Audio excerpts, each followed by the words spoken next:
Hi friends, मैं हूँ जैना पटेल और स्वागत है आप सभी का मेरी चैनल जैनास रेसिपी में। तो फ्रेंड्स, बारिश के सीज़न में हम कई तरह के पकोड़े बनाकर खाते हैं। तो आज मैं आपके साथ पकोड़े की एक ऐसी रेसिपी शेयर करूँगी जो कि एकदम टेस्टी और एकदम क्रिस्पी बनकर तैयार होता है। तो ये पकोड़े को आप एक बार घर पर बनाओगे तो ये बारिश की पूरी सीज़न में बार बार बनाने का आपका मन करेगा। तो ये पकोड़े को आप कोई भी चटनी, केचप, चाय या तो फिर दही के साथ भी गर्मा गर्म सर्व कर सकते हो। और ये पकोड़ा खाने में एकदम टेस्टी और एकदम क्रिस्पी बनके तैयार होता है। तो चलिए रेसिपी की शुरुआत करते हैं। बनाते हैं कैबेज ऑनियन के एकदम क्रिस्पी एंड टेस्टी पकोड़े। तो सबसे पहले मैंने यहाँ पर 1 कप बारीक ग्रेट की हुई कैबेज ली है। तो ये कैबेज को हमें इसी तरह से थोड़ा लंबा और थोड़ा बारीक ग्रेट कर लेना है। तो यहाँ पर मैंने इसी तरह से ग्रेटर की मदद से ये कैबेज को ग्रेट कर ली है। और ये ग्रेट की हुई 1 कप कैबेज है। उसके साथ यहाँ पर मैंने एक बड़ी साइज की ऑनियन ली है। तो ये ऑनियन को भी हमें इसी तरह से ग्रेटर की मदद से एकदम पतला पतला ग्रेट कर लेना है ताकि ये ऑनियन की अच्छे से स्लाइस बन जाए। तो ये ग्रेटर की जगह आप चाकू की मदद से भी इतना बारीक बारीक काट सकते हो, लेकिन ग्रेटर से जितना बारीक कटता है उतना आप चाकू से नहीं काट पाओगे। तो यहाँ पर आप ऑनियन की क्वांटिटी थोड़ी ज़्यादा रखना चाहते हो तो आप एक की जगह 1.5 या तो फिर 2 ऑनियन भी इसमें डाल सकते हो। तो ये पकोड़े में ऑनियन का टेस्ट है वो भी एकदम बढ़िया आता है। तो यहाँ पर मैंने ये ऑनियन को भी इसी तरह से एकदम बारीक बारीक ग्रेट कर लिया है।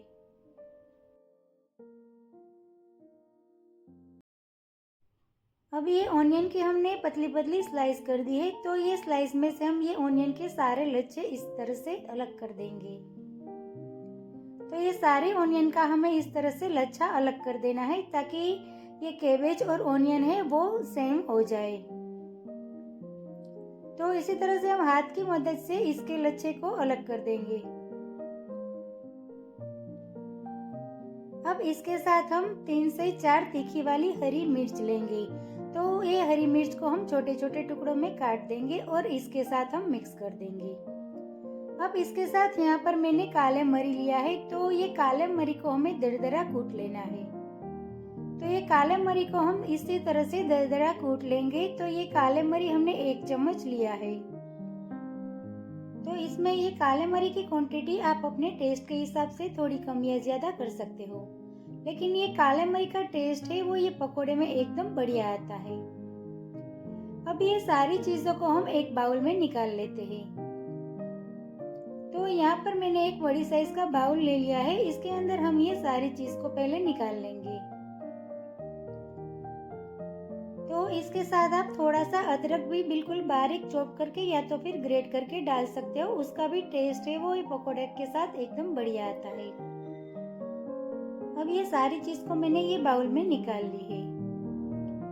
अब इसके अंदर हमें थोड़ा मसाला करना है। तो इसके अंदर हम स्वाद अनुसार यानी कि आधी चम्मच हम सोल्ट डाल देंगे और आधी छोटी चम्मच हम हींग डालेंगे। तो हींग डालने से ये पकोड़े का टेस्ट है वो एकदम अच्छा लगता है और ये पकोड़ा खाने में डाइजेस्ट भी हो जाता है।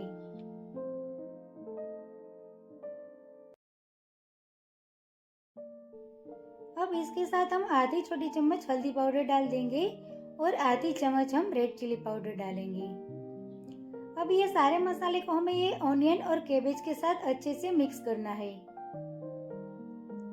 तो इस तरह हाथ की मदद से हम इसी तरह से बिल्कुल हल्के हल्के हाथों से थोड़ा मसलते हुए ये मसाले को हम इसके अंदर मिक्स कर देंगे। अब इसके अंदर हम आधा नींबू का जूस डाल देंगे। तो ये नींबू का जूस डालने से हमारा पकोड़ा है वो क्रिस्पी बनेगा और टेस्ट में भी एकदम अच्छा लगेगा।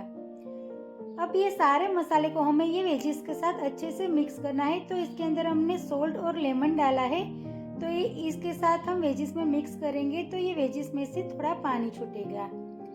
अब वही पानी से हमें इसका आटा लगाना है। तो इसमें हमें एक्स्ट्रा पानी डालने की बिल्कुल जरूरत नहीं पड़ेगी। अब ये सारे मसाले अच्छे से मिक्स हो गए हैं। अब इसके अंदर हमें 2 चम्मच चावल का आटा डालना है और उसके साथ हम 2 चम्मच बेसन डालेंगे। तो चावल का आटा डालने से पकोड़ा है वो ऊपर से एकदम क्रिस्पी बनता है। तो ये दोनों हमने आटा इसमें डाल दिया है और ये वेजिस के साथ हम मिक्स कर लेंगे। तो यहाँ पर आप देख सकते हो इसी तरह से हमें ये आटे को वेजिस के साथ मिक्स करना है। तो आपको ज़रूरत लगे तो आप फिर से थोड़ा और आटा डाल सकते हो, लेकिन पहले आपको थोड़ा सा ही आटा डालना है। तो यहाँ पर मैं फिर से 2 चम्मच बेसन और 2 चम्मच चावल का आटा डालती हूँ और इसको हम ये वेजिस के साथ अच्छे से मिक्स कर लेंगे। तो फ्रेंड्स यहाँ पर आप देख सकते हो हमें इसमें एक्स्ट्रा पानी डालने की बिल्कुल ज़रूरत नहीं पड़ी है। इसमें हमने सॉल्ट और लेमन डाला था, उसके पानी से ही हमारा ये आटा अच्छे से लग जाएगा। तो ये पकोड़ा बनाने के लिए हमें आटे की क्वांटिटी एकदम कम रखनी है और वेजिस की क्वांटिटी थोड़ी ज़्यादा रखनी है। तो इसी तरह से हमें ये पकोड़ा के आटे को तैयार करना है। तो यहाँ पर आप देख सकते हो ये पकोड़ा के लिए हमारा ये आटा बनकर बिल्कुल तैयार है। तो अब हम इसमें से पकोड़ा बनाएंगे। तो पकोड़ा बनाने के लिए ये आटा हमारे हाथों में चिपके नहीं, इसीलिए हाथ को हम थोड़ा सा तेल वाला कर देंगे और ये बैटर में से हम इसी तरह से थोड़ा सा पोर्शन ले लेंगे और हाथ की मदद से ही इसी तरह से हम थोड़ा चपटा कर देंगे। तो यहाँ पर आप देख सकते हो इसी तरह से हमें ये पकोड़ा बनाना है। तो पहले मैं आपको 2-3 पकोड़ा इसी तरह से बनाकर दिखाती हूँ। तो थोड़ा बैटर हम हाथों में ले लेंगे और इसको हम हाथ की मदद से थोड़ा चपटा कर देंगे। तो इसको हमें थोड़ा पतला रखना है, इसको हम बहुत मोटा नहीं रखना है। तो इसको हम थोड़ा पतला रखेंगे तो ये ऊपर से एकदम क्रिस्पी बनकर तैयार होगा। तो यहाँ पर आप देख सकते हो इसी तरह से हमें ये पकोड़ा बनाना है। तो ये पकोड़ा कोई साइज आप इससे मोटी रख सकते हो, लेकिन इसकी जो थिकनेस है वो आपको इससे बिल्कुल नहीं बढ़ानी है। अब यहाँ पर मैंने ऑयल को भी गर्म करने के लिए रख दिया था। तो ये पकोड़ा को हम इसके अंदर डाल देंगे। तो अभी हमें ऑयल है वो मीडियम गर्म रखना है। तो गैस की फ्लेम को हम मीडियम स्लो रखेंगे। अब ये बैटर में से हम इसी तरह से हाथ की मदद से पकोड़ा बनाते जाएंगे और ये गरम तेल में हम डालते जाएंगे। तो ये पकोड़ा का शेप है वो अनइवन ही आपको बनाना है। तो यहाँ पर आप देख सकते हो मैंने थोड़ा पकोड़ा है वो इसी तरह से गरम तेल में डाल दिया है और गैस की फ्लेम को हम मीडियम से स्लो रखेंगे। तो यहाँ पर आपको ये बात का खास ध्यान रखना है कि गैस की फ्लेम को आपको फास्ट बिल्कुल नहीं रखनी है। अगर आप फास्ट गैस की फ्लेम पर ये पकोड़ा को तलोगे तो ये पकोड़ा है आपका वो ऊपर से एकदम जल जाएगा।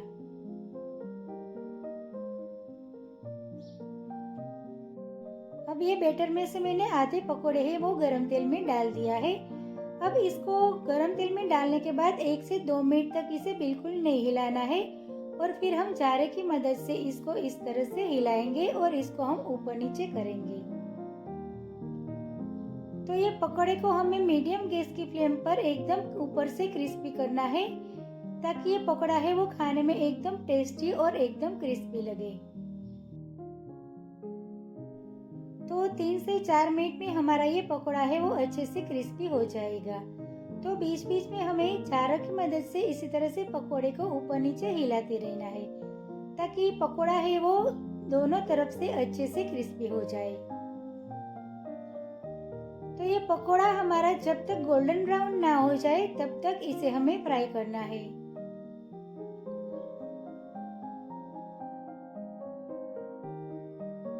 तो यहाँ पर आप देख सकते हो ये पकोड़े का कलर है वो थोड़ा गोल्डन ब्राउन होने लगा है।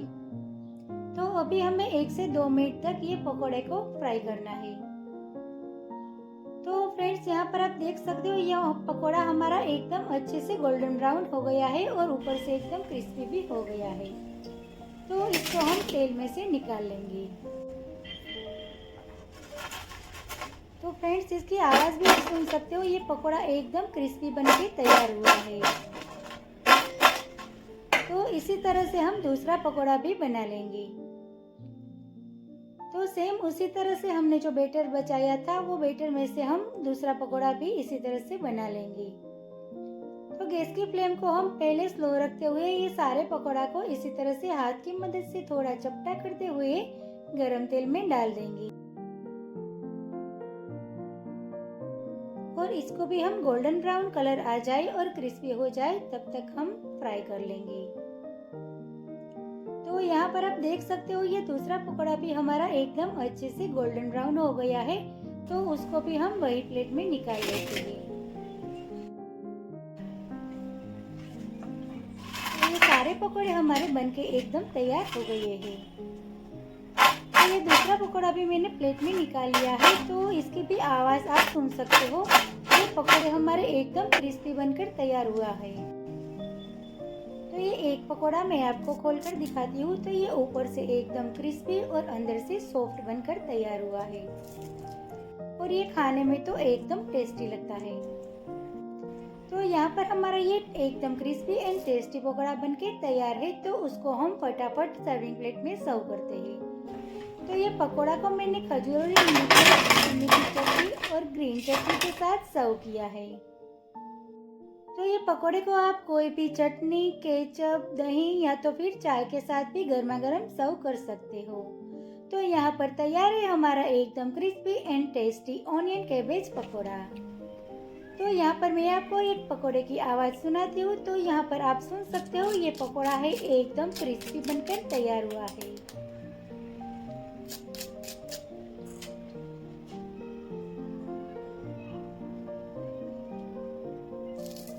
तो फ्रेंड्स, बारिश के मौसम में आप ये पकौड़े की रेसिपी अपने घर पर एक बार ज़रूर ट्राई करना। और फ्रेंड्स, आपको मेरी आज की ये रेसिपी और वीडियो अच्छा लगे तो मेरी वीडियो को लाइक करें, अपने फ्रेंड्स के साथ शेयर करें और मेरी चैनल को सब्सक्राइब करें। मिलते हैं एक नई रेसिपी के साथ अगले वीडियो में, तब तक के लिए bye bye. Thank you so much.